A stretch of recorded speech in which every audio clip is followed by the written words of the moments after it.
Startup, elevator pitch, scaling, growth hacking, bootstrapping, data mining, morning routine, chief happiness officer, disruption, uberisation, coworking, co-living, French tech, startup nation, projet. Bonjour, bienvenue dans Poire et Cahuètes, le podcast de Slate.fr consacré à l'actualité des idées. Aujourd'hui, on va parler de vos cadeaux de Noël commandés sur Amazon après une discussion avec votre sœur sur WhatsApp et un rapide tour sur Instagram pour vérifier que vous avez choisi le plus beau modèle. On va parler de ces innovations technologiques qui changent nos vies. On va parler de start-up. J'ai à mes côtés Jean-Laurent Casselli, journaliste, collaborateur à Slate et essayiste. Salut Jean-Laurent. Bonjour Hélène. Anaïs Richardin, tu es directrice de Madines, un magazine en ligne dédié à l'actualité des start-up françaises. Bonjour Anaïs. Bonjour Hélène. Et Hubert Guillot, rédacteur en chef d'internetactu.net. C'est un site de veille sur l'innovation dans le domaine de la tech et de la communication. Salut Hubert. Bonjour à tous.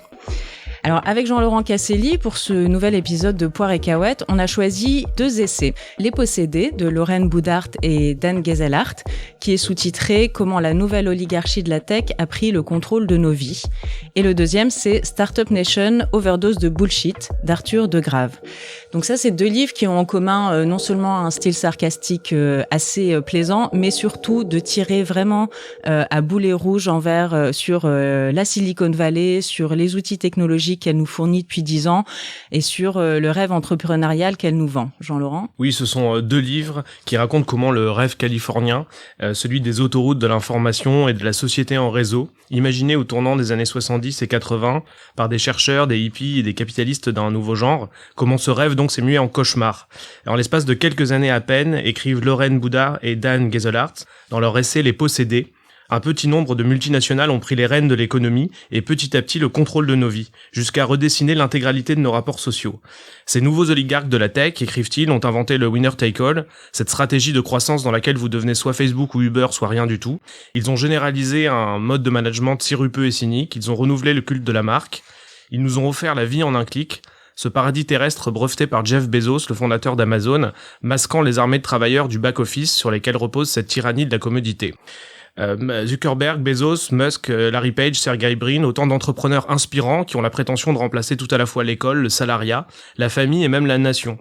Dans son livre Startup Nation, Overdose Bullshit, Arthur Degrave complète ce tour d'horizon en livrant une analyse justement très politique du rôle que joue la Startup Nation promise par le président Macron lors d'un discours resté mythique. Dans sa démonstration mi-lol, mi-intello, Arthur Degrave convoque quelques figures célèbres de l'écosystème digital, comme Jean-Jacques Rousseau, un conférencier TED du siècle des Lumières, le mineur Stakhanov, incontournable gross hacker de l'ex-URSS, sans oublier Emmanuel Macron lui-même, nommé en mai 2017 Chief Executive Officer, CEO de l'entreprise France. Derrière cet humour ravageur, Arthur Degrave se demande en fait de quoi la Startup Nation est-elle le nom, pourquoi notre président et ses collaborateurs sont encore fascinés par ce nouveau rêve américain qui fleure bon les années 80.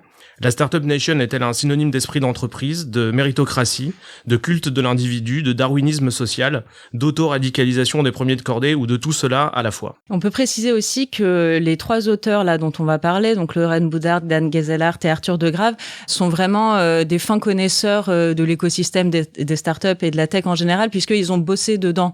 Donc c'est aussi une critique envers un milieu auquel ils se sont frottés.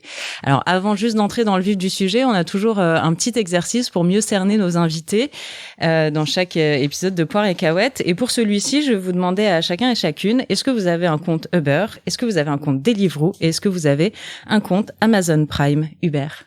Uber, je dois avoir un compte, Deliveroo non, et Amazon Prime non plus. Et Hubert, tu t'en sers? Pas depuis 2016, 2017 à peu près. Et toi, Anaïs? Alors, Uber, oui. Mais je l'utilise qu'à l'étranger et très rarement. J'évite Deliveroo, mais ça m'arrive, je dois bien l'avouer, quand je suis chez moi et je mets quand même un point d'honneur à donner un pourboire et directement à la main du livreur. Et Amazon Prime, je l'ai eu, mais juste pour binge-watcher Downton Abbey et je l'ai supprimé juste après. Et toi, Jean-Laurent? Ouais, pareil, moi j'ai Amazon Prime, mais je ne l'utilise jamais comme livraison, mais uniquement pour regarder les séries Amazon. J'ai un compte Uber, mais je me suis remis au taxi, et je n'ai pas de compte Deliveroo, parce que je commande mes pizzas directement au restaurant. Donc pour les profanes, Deliveroo, c'est les livreurs à vélo qui nous amènent à manger. Moi, je dois confesser que j'ai aucun des 3.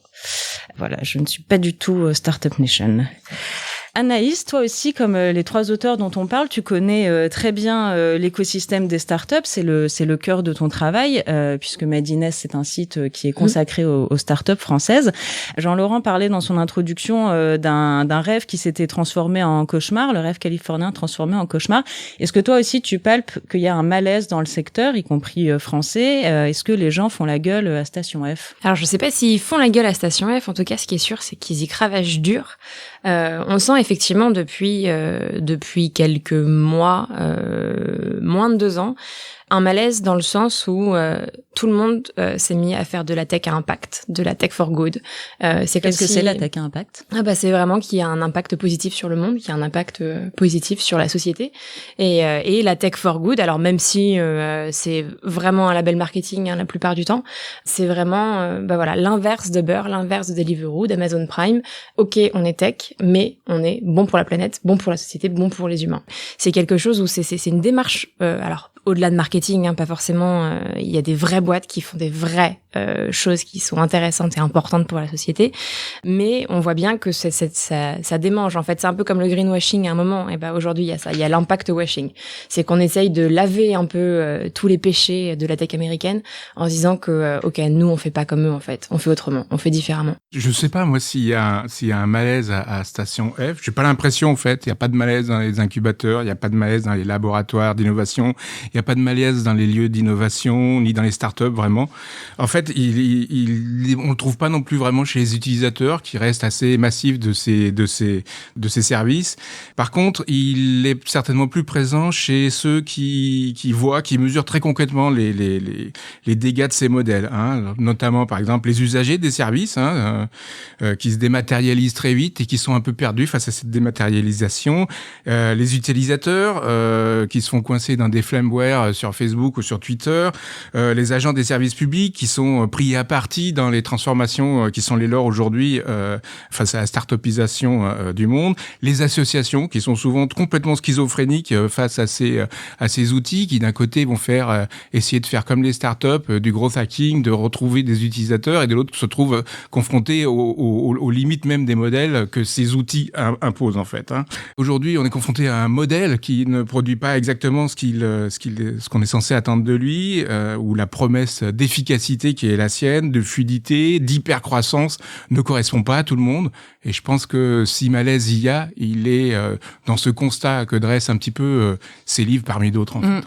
Ouais, exactement, parmi d'autres, parce que là, ce qu'on voit, c'est qu'il y a une énorme production d'essais et même littéraires depuis ces derniers mois, très critique à l'encontre des GAFA, de la Silicon Valley. Amazon cristallise énormément de critiques. Il y a eu au moins 2 livres qui sont parus depuis le printemps dernier. J'ai en tête Le Monde selon Amazon au Cherche Midi et Amazon main basse sur le futur.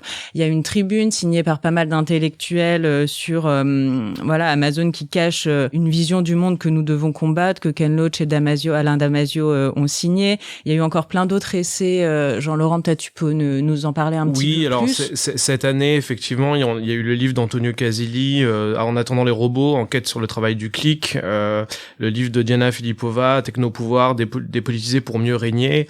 Et il y a quelques années, on a vu apparaître une série de bouquins critiques des startups, de gens qui avaient travaillé dans les startups ou de gens qui eux-mêmes étaient des fondateurs de startups et qui revenaient un peu sur ce rêve, encore une fois, californien. Alors, on peut peut-être rappeler que cette critique aux États-Unis, elle est ancienne. Il y a notamment un texte que moi j'adore qui s'appelle L'idéologie californienne, qui a été écrit par 2 universitaires, Richard Barbrook et Andy Cameron, en 1995, et qui est traduit en français sur Internet. On peut le retrouver facilement. Et je vais vous en lire un extrait. Donc ils expliquaient donc dès le milieu des années 90 que l'idéologie californienne, c'était cette fusion bizarre de l'esprit bohémien de San Francisco et des industries high-tech de la Silicon Valley. Et les auteurs disaient, dans le domaine de l'utopie digitale, chacun sera à la fois anticonformiste et riche. Il n'est donc pas surprenant que cette vision optimiste du futur ait été endossée de façon enthousiaste, à la fois par les nerds de l'informatique, par les étudiants paresseux, par les capitalistes innovateurs, par les activistes sociaux, les universitaires à la mode, les bureaucrates futuristes et les politiciens opportunistes, et ce à travers les États-Unis. Comme à l'accoutumée, les Européens n'ont pas tardé à copier la dernière tendance en provenance de l'Amérique. Mais alors que les intellectuels français, plutôt marqués à gauche, critiquent tout cet écosystème-là, on le comprend assez aisément. Mais pour autant, on pourrait quand même dire que, bon, déjà, les GAFA sont pas représentatifs de toutes les startups et que toutes les startups ont pas vocation à devenir des GAFA. Est-ce que y a pas un peu le syndrome de jeter le bébé avec l'eau du bain? Il y a quand même des choses à sauver. Une startup, c'est pas intrinsèquement quelque chose de mauvais. Non, il y a pas grand-chose à sauver en fait. Le problème en fait, c'est que bien souvent les solutions qui nous sont proposées ne fonctionnent pas. Et même dans des choses qui sont tech for good, comme tu disais tout à l'heure, voilà, il y a des applications qui se veulent très positives, des applications pour les réfugiés par exemple, qui sont faites avec des chercheurs, avec des utilisateurs, mais en fait, on les retrouve pas dans les téléphones des réfugiés ou des migrants en fait.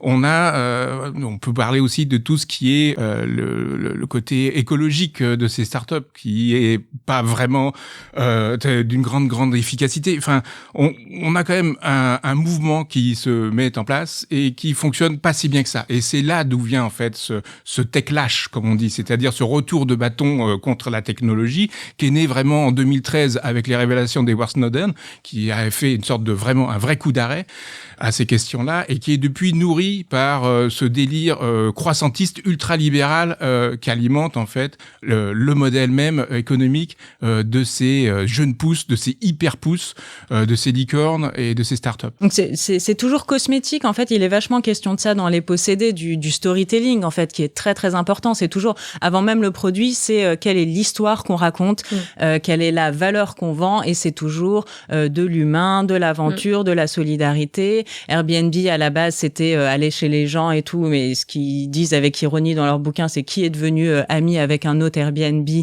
personne. Qui parle, ne serait-ce que d'avoir une discussion sympathique avec un chauffeur Uber, personne. Tout ça ne sont que des bulles cosmétiques, Anaïs Richardin. Ce qui est fou à observer en fait, c'est à quel point la startup est devenue une norme et est devenue vraiment un label de coolitude.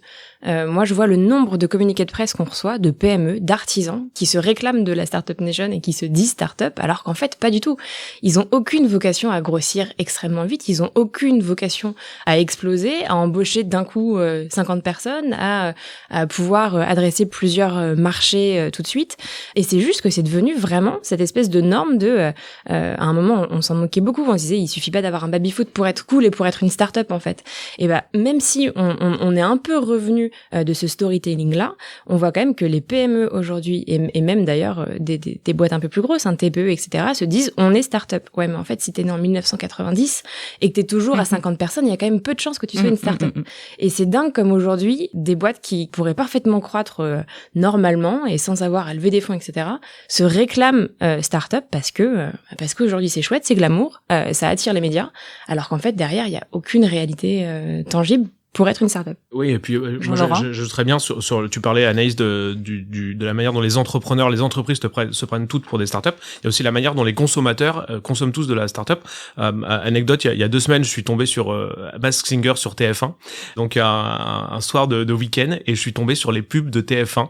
Donc les pubs prime time les plus chères. Et là, il y avait une séquence non-stop de l'Apple Watch, Amazon, de Google et de Facebook sur TF1, quoi. Vraiment un soir de grande écoute. Et je ne pensais pas que les GAFA s'étaient mises à massivement acheter de la pub dans l'ancien monde, sur la télévision.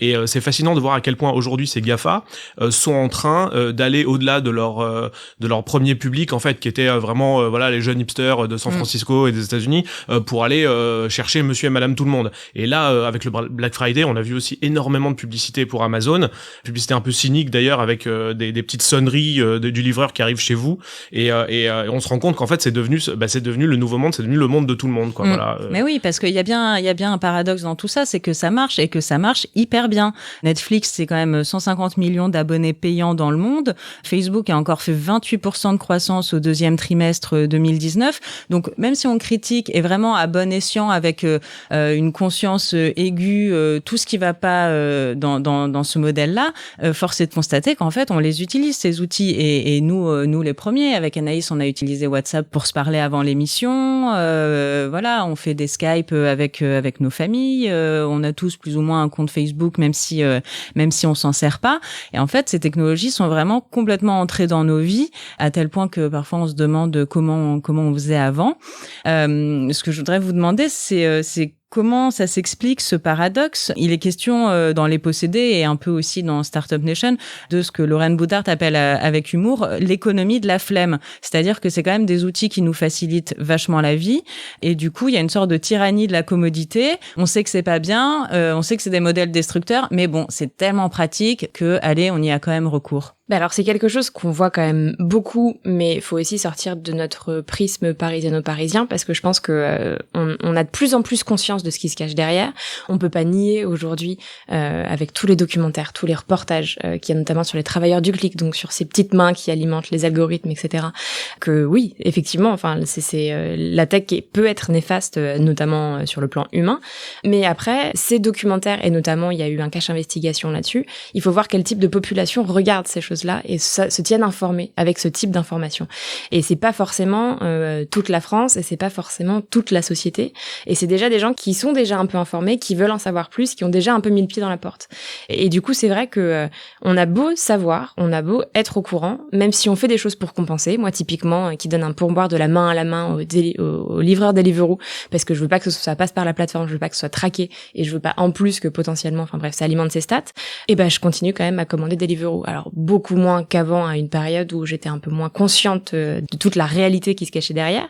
Mais ça n'empêche que, un soir de flemme, on continue à commander Deliveroo. Alors après, je pense juste qu'il faut penser aux humains qui sont derrière. Et effectivement, en cas de tempête, de pluie, de grêle et de neige, si nous, on a la flemme de sortir, je suis pas bien sûre que de se faire livrer sa pizza par quelqu'un qui prendra son vélo et qui affrontera les éléments pour nous soit une bonne chose. Mais ça, après, c'est à chacun de gérer avec sa propre conscience. Je voulais juste un tout petit passage des Possédés qui me fait penser à ce que tu dis. Les urbains en particulier, 8 commandes sur 10. Donc ça, c'est pour la livraison à domicile, il me semble, de nourriture.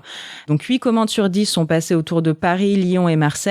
Et en fait, les urbains ont pris des habitudes de nouveaux riches. Donc d'avoir des chauffeurs, des clés à la demande, des femmes de ménage, autant de services que l'économie de la commodité rend désormais accessible à des classes sociales qui en étaient autrefois privées. Hubert, je me tourne vers toi.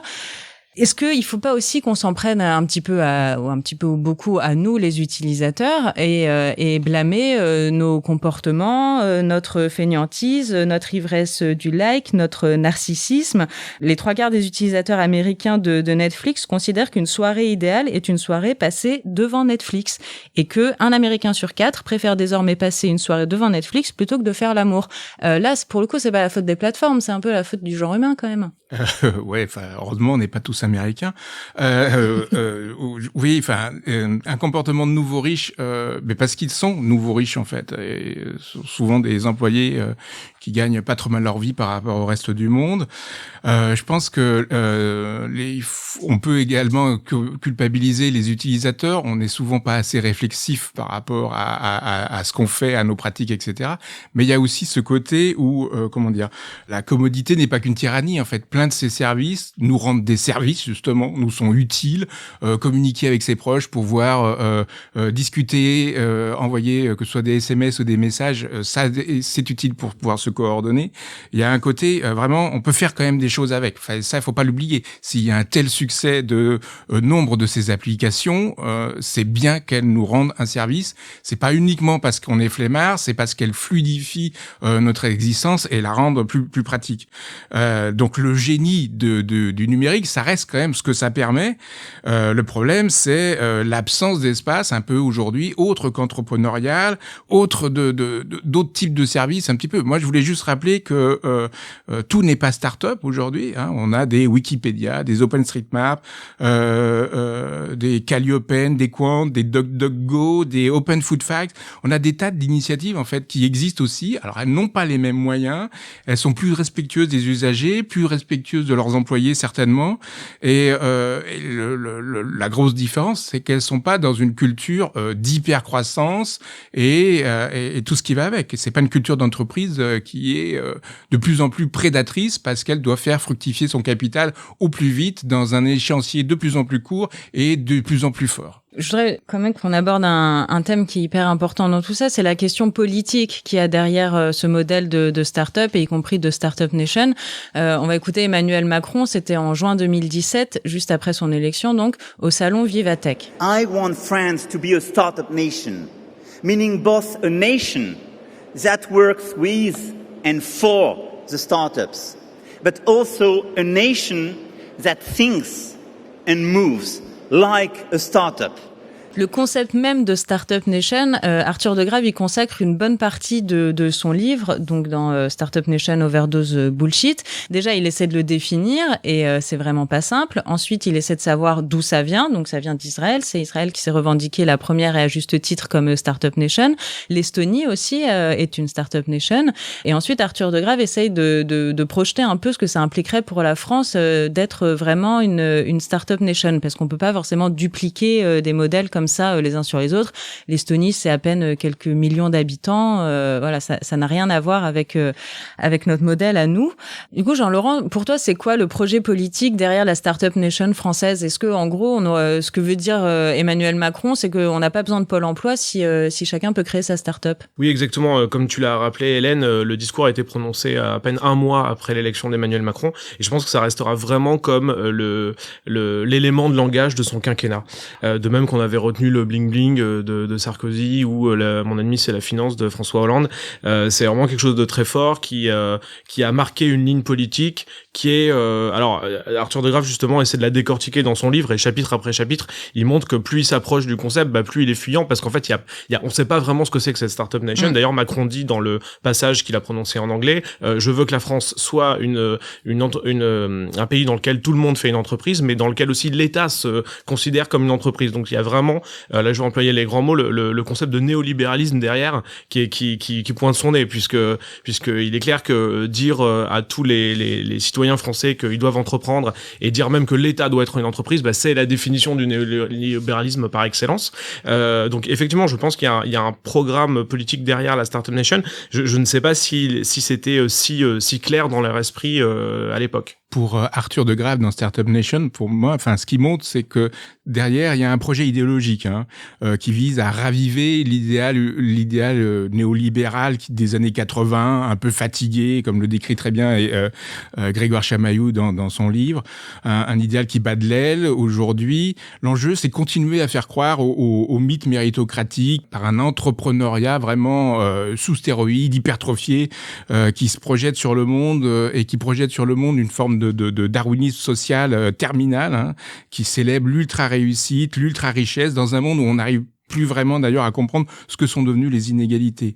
Cette Startup Nation, elle consiste à transformer en fait tout problème social en solution technique, centré sur l'individu plutôt que sur la société, et en évacuant le côté politique de tout ça. C'est la techno qui prend le pouvoir, c'est le numérique comme aboutissement du capitalisme, c'est un horizon idéologique concret qui permet de mesurer, d'orienter, de tout améliorer, de tout fluidifier. Ça propose rien d'autre que une sorte d'hypercapitalisme en fait, qui va bénéficier à quelques-uns plutôt qu'à tous les autres, et c'est bien tout l'enjeu et tout le problème en fait aujourd'hui de la techno. Et juste pour ajouter, peut-être qu'on peut rappeler que ce capitalisme-là, quoi qu'on en pense, est inefficace. C'est-à-dire qu'en fait, il crée relativement peu d'emplois ou des emplois de mauvaise qualité. Il crée de la valorisation financière qui est pas vraiment pérenne, parce qu'on voit très bien qu'Uber et les autres sont des espèces d'hyper boîtes hyper capitalisées, mais on sait pas du tout si du jour au lendemain ça va pas s'effondrer parce qu'on va se rendre compte que l'algorithme est foireux ou que WeWork. Voilà, mais Anaïs, peut-être tu veux nous rebondir là-dessus. Explique-nous. On le voit bien justement avec WeWork là qui est dans la mouise